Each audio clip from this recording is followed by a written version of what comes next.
I'm pleading with you, please revise this. At least change this damn committee. If these committees, who are the scientists? How can they call themselves scientists? Who are the epidemiologists you have in this committee? Particularly this cremation-only policy of this government is a matter regarding which we have continuously been bringing the government's attention, trying to resolve this. I saw the Honourable Prime Minister's office too has released a statement, but we absolutely are now losing faith. Since this issue is not getting resolved, the community is now getting ahead with a civic resistance program of refusing to accept the dead bodies. Now, this is a very traumatic situation for the entire community. But trauma aside, but this is going to have serious implications for the country internationally. It's going to have serious implications for generations to come. Therefore, I'm pleading with the government that you must revise this policy. Now, I can read from Mr.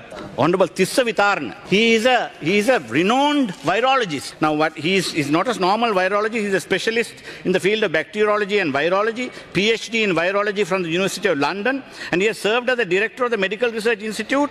He headed the MRI's virology department, consultant virologist at the Edinburgh City Hospital Regional Virus Laboratory, and he has been a deputy director of Victoria Infectious Diseases Reference Laboratory in Melbourne.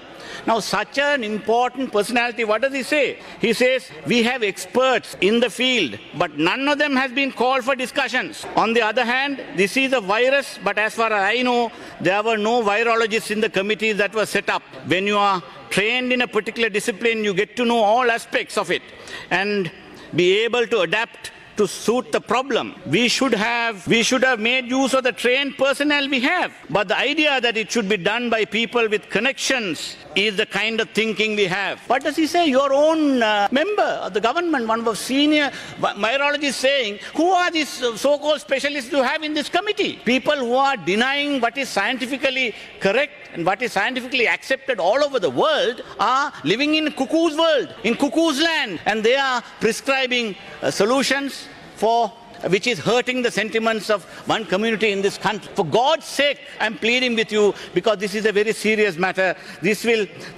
out of sheer outrage, it's total contempt. The people are looking at the actions of the government in this case. Honourable Speaker, just one more minute.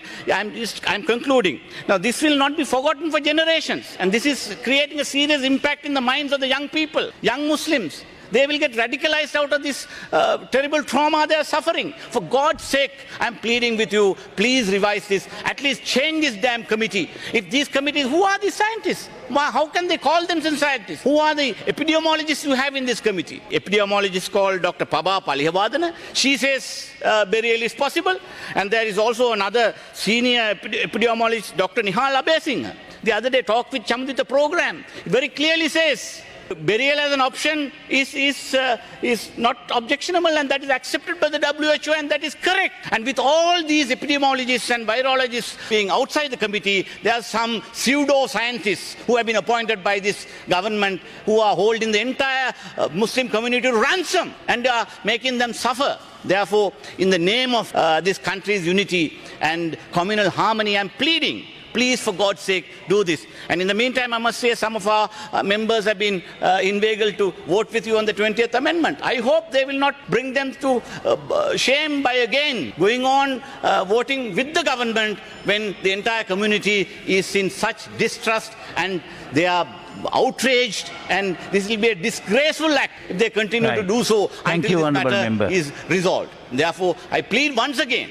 that this matter should be once and for all resolved by replacing this committee if they are refusing to comply with it, because there are so many experts who are saying this openly. When those experts in the government side, including your own member, Professor Tissa Vitarna, very clearly is saying that they have all been sidelined. Thank you. And therefore, once again, pleading with the government to revise this cremation-only policy without any delay and to bring at least some solace to the suffering Muslim community. Thank you.